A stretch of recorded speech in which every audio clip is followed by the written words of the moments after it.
Oi, eu sou a Nath Schumacher do Pausa para um Café e hoje a gente vai para mais um Lendo Dante, nosso quarto vídeo do Lendo Dante.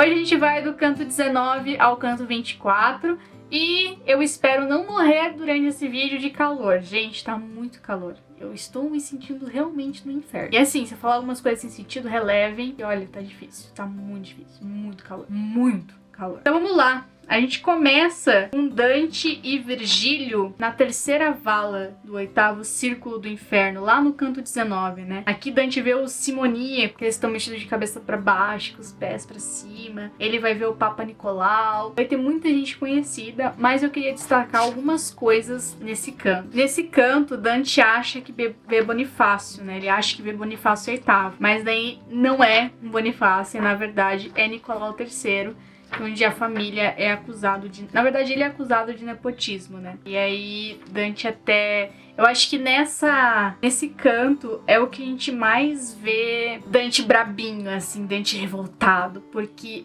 é o canto onde a gente vai falar sobre papas, né? É o canto que ele encontra Nicolau e vai lembrar de Bonifácio. E a gente tem que lembrar que Bonifácio foi o papa que exilou Dante, né? Deu asilo, né? Ele mandou Dante pra fora de Florença. Isso é muito triste pra Dante. Dante tem uma raivinha, assim, grandinha da igreja por causa disso. E é estranho você ver isso, sabe? Porque a gente vem com Dante triste, mas ele tá começando a melhorar um pouquinho, vê com ele desanimado, sem coragem, daí chega aqui e ele quer dar soco. Eu até anotei aqui um pouquinho, tipo, tem uma parte que eu falei, é Dante brabinho, ó, que ele fala: ai, não sei se fui muito atrevido, mas assim respondi a essa sua manhã. Diz-me que tesouro foi exigido. Daí ele fala, tipo, eu não sei se eu fui atrevido, entende? Mas fui, dane-se, falei, sabe? É engraçado, porque antes disso ele vai falar sobre Papa Bonifácio VIII, ele vai falar sobre Papa Clemente V, que ele foi ajudado, ele foi a se tornar Papa por Felipe, foi um rei, com a sua influência de Felipe, ele conseguiu subir ao poder. Então,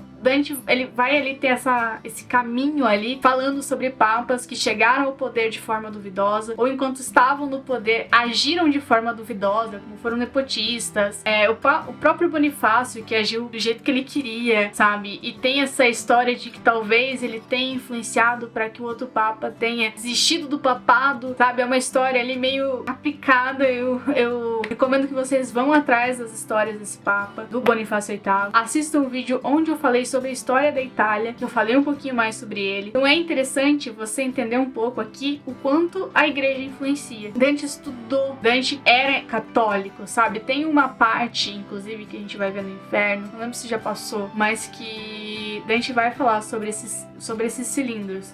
Quando uma criança estava sendo batizada em Florença, e a criança caiu, eu não lembro se a criança caiu exatamente, a criança ficou presa, e Dante teve que quebrar os cilindros da igreja, que eram os cilindros de batismo, para salvar essa criança. E ele quase foi excomungado por causa disso, tipo, quebrou os cilindros da igreja, sabe? Pra você ver, tipo, absurdo, salva a criança, velho, dane-se os cilindros, sabe? Mas pra você ver, assim, o quanto Dante ainda tem por mais que ele seja muito religioso, ele bate de frente com a igreja, e aqui é outra vez que ele faz isso. E aí ele é atrevido de novo, e sabe, foi esse atrevimento dele que levou ele ao exílio. E é muito bacana pra você ver isso. E aí você tem uma parte ali que você vê Virgílio, tipo, gostando dessa atitude do Dante, que ele fala: creio que o mestre me dava anuência, tão atento e contente o seu olhar era, ao som da minha veraz veemência. Então eu fiz hashtag vai garoto, sabe? Tipo, Virgílio lá, tipo, isso aí, sabe? Mostra pra que você veio a este mundo, garoto. Fale aos papas. E aí no canto 20 a gente chega à quarta vala, né? A gente encontra os adivinhos, estão com as cabeças viradas, torcidas, né? Imagine que horrível isso, você sempre tá andando de costas, é horrível. Nessa parte, Dante se questiona sobre as pessoas e Virgílio até repreende ele por duvidar da justiça divina. O Virgílio vai falar um pouco sobre uma maga que deu o nome à cidade de Mantua, foi a cidade onde Virgílio viveu ou nasceu, não lembro direito, mas que tem a ver a história de Virgílio. E aí uma coisa que eu até tava, enquanto eu tava lendo esse canto, relendo ele hoje pra falar com vocês, eu comecei a reparar como Dante é muito detalhista, como ele queria deixar as coisas bonitas na comédia, porque tem uma parte ali que ele fala: quando abaixando a vista olhei direito, vi que espantosamente era torcido cada um do queixo ao princípio do peito, para as costas seu rosto era volvido, e só andar para trás e podia. Tipo, custa falar a cabeça dele estava torcida? Não, tem que fazer todo clima, sabe? Tipo aquela coisa. Por isso que ele é o maior poeta, o sumo poeta italiano, e nós aqui estamos só lendo a obra dele. E aí, outra coisa acontece, uma coisa que a gente já viu outra vez, que Deus te deixe, leitor, colher fruto dessa lição e vai por ti entendendo. O que ele faz? Conversa com a gente de novo, quebra a quarta parede. Dante, meu querido,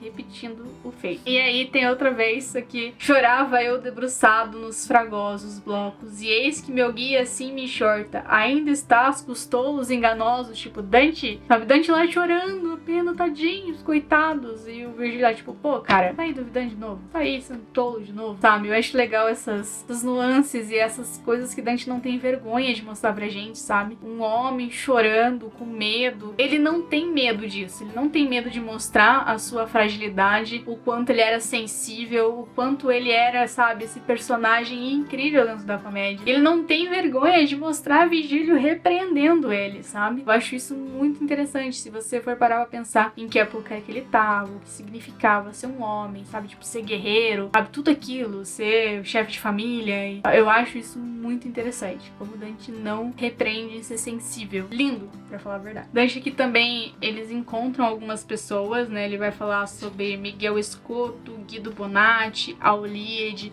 Só que depois que Dante pergunta, tipo, Virgílio, aí, dessas pessoas aí, tem alguém que vale a pena comentar? Tipo, meu, estamos na Divina Comédia, o maior livro já escrito. Será que tem alguém aí que vale mencionar? Aí Virgílio vai citando essas pessoas. E tem uma coisa interessante, que depois de citar essas pessoas, tipo, como Guido Bonatti, foi astrólogo de Frederico II, e ele vai falar sobre Miguel Scott, que também foi astrólogo de Frederico II, ele fala uma coisa ali sobre a lua de Caim. E ora vem, pois, Caim com seus espinhos. Só que assim, ali a tradução fica um pouquinho... A forma com que tá construída a frase na tradução tá diferente, tá? Ele vai falar, e ora vem, pois, Caim com seus espinhos, já toca a fíbria da luz alcançada. Baixa Sevilha os andeios marinhos, e de lua cheia era a noite passada. Deves te lembrar, deu-te acalando, alguma vez numa selva cerrada. Vocês devem saber da lenda de Caim, que Caim talvez seja o primeiro dos vampiros, né? Deus. E aqui também tem essa coisa, né? Tipo, lua cheia, se tá Caim, sabe? Muito místico isso. Eu acho isso muito interessante. Eu acho bacana como Dante mistura muito isso. Então vão atrás um pouquinho, pesquisem um pouco sobre Caim. Caim foi um personagem bíblico, eu acho que todo mundo sabe, mas traiu o irmão, né? Ele matou o irmão Abel. E a gente passa pra vala lá no canto 21, que é a vala dos traficantes. Tá sempre fervendo, né? Você vai ver que muitas partes do inferno estão fervendo, mas a parte mais importante está tudo congelado. Mais spoilers. Continuar. Aqui a gente vai encontrar alguns diabos, a gente vai ver Virgílio conversando com os demônios e falando que realmente eles podem passar porque eles têm essa proteção divina. E eu acho muito que esse canto e o canto 12, eles são mais cantos de passagem, sabe? Porque eles não vão citar muita gente, eles não são cantos que tem muita coisa pra, digamos, pra você, tipo, ele não é canto que tenha muita referência, eles são dois cantos que, sim, eles passam meio que batidos, visto a grandiosidade de todos os outros cantos que a gente viu e que a gente ainda vai ver. Eu acho que eles são dois cantos muito simples até dentro da comédia, porque eles passam, tem algumas pessoas ali, Virgílio falando pra um demônio que ele vai passar, porque ele tá liberado por Deus pra passar por ali. Ele vai, até o demônio cita uma parte ali que é interessante, e ele vai falar, de ontem, 5 horas mais que agora, são 1266 anos passados que a vida foi ao chão. Eles não podem passar por um espaço porque ele tá quebrado e não foi reconstruído. Que isso aí, esse desmoronamento aconteceu, o desmoronamento da ponte é atribuído ao terremoto que abalou a terra na hora da morte de Jesus na cruz. E aconteceu quando Jesus morreu na cruz, deu um terremoto, isso caiu lá no inferno e destruiu. Então isso é legal que ele cita, mas não tem muita coisa além disso nesses dois cantos. E daí a gente pode passar lá pro canto 23, que é o canto onde Dante cita lá a fábula do Esopo, que ele cita a fábula da rã e do rato. Quem conhece essa fábula? Que a rã convence o rato aí com ela, daí os dois são pegos pelo falcão, né? Tipo, a rã tenta, a rã tenta passar a perna no rato, não adianta. Os dois são mortos. Eu acho engraçado Dante citando fábula de Esopo. E aí nesse canto a gente tem uma coisa interessante. Virgílio pega Dante no colo pra atravessar um pedaço desse inferno. E Dante faz com... Virgílio chama Dante, não como ele chama, mas na Divina Comédia cita ele como filho, né? Como meu mestre a escorregar rasteiros, sempre me carregando sobre o peito como filho e não como companheiro. E aí você vê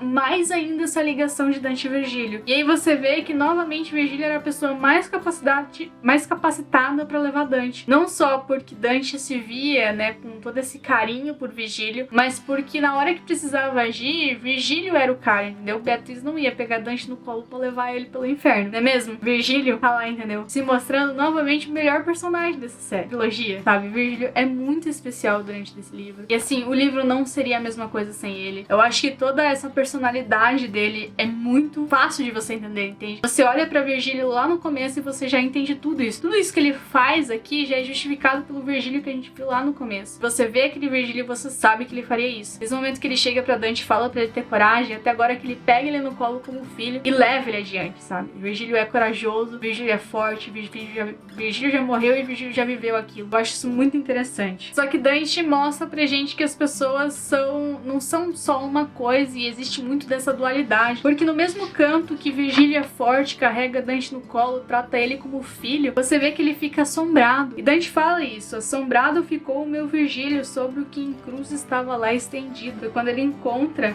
um personagem que está um diabo, se eu não me engano, está em uma cruz. Então, novamente, Dante mostrando essa dualidade entre as pessoas. Eu acho isso muito interessante. E a gente chega ao 24º canto, onde Dante encontra Vanifuc, que era um filho bastardo legítimo de Fúquio de Lazari, de Pistoia, né? E é interessante porque esse cara tá lá, ele não quer dizer pra Dante quem é, e Dante insiste, cobra dele, daí ele fala que ele foi um ladrão. Só que ao mesmo tempo que ele fala que ele é um ladrão, ele já manda aquela profecia clássica que a gente vem vendo muitos personagens típicos de Florença e que viveram ali em Florença fazendo profecias. E ele aqui faz uma profecia sobre os guelfos. E ele fala sobre a queda dos guelfos brancos, né? Ele fala sobre uma batalha que vai ter e que os guelfos brancos saíram feridos. Lembrando novamente que os guelfos brancos e pretos travaram batalhas em Florença. Os guelfos brancos eram aliados da família do Dante, os guelfos negros aliados do Papa Bonifácio, e que tomarão Florença, e Dante e os guelfos brancos vão ser exilados. Falei mais sobre isso em um vídeo que vai estar linkado aqui em cima sobre a história de Florença, a história da Itália de Dante. É muito importante você dar uma olhada, porque entender isso é muito interessante, porque você vai ver durante todo o período que se alguém quer cutucar Dante, vai falar sobre os guelfos, vai falar sobre essas batalhas, vai falar sobre o quê? Política. Porque Dante era influente na política, a política era importante pra Dante. Então a gente vai ver muito isso. E eu acho que nesses 6 cantos que a gente viu aqui hoje, que são cantos curtos, né? Porque não tem muito canto de passagem. A gente vai ver isso. A gente vai ver Dante sendo mais corajoso, e daí Virgílio tomando novamente essa coragem, levando Dante no colo, tratando ele como filho, sendo esse carinho. E daí a gente vê novamente Virgílio tendo essa dualidade, dizendo que ele é corajoso, mas ele também tem um coração, ele também tem medo.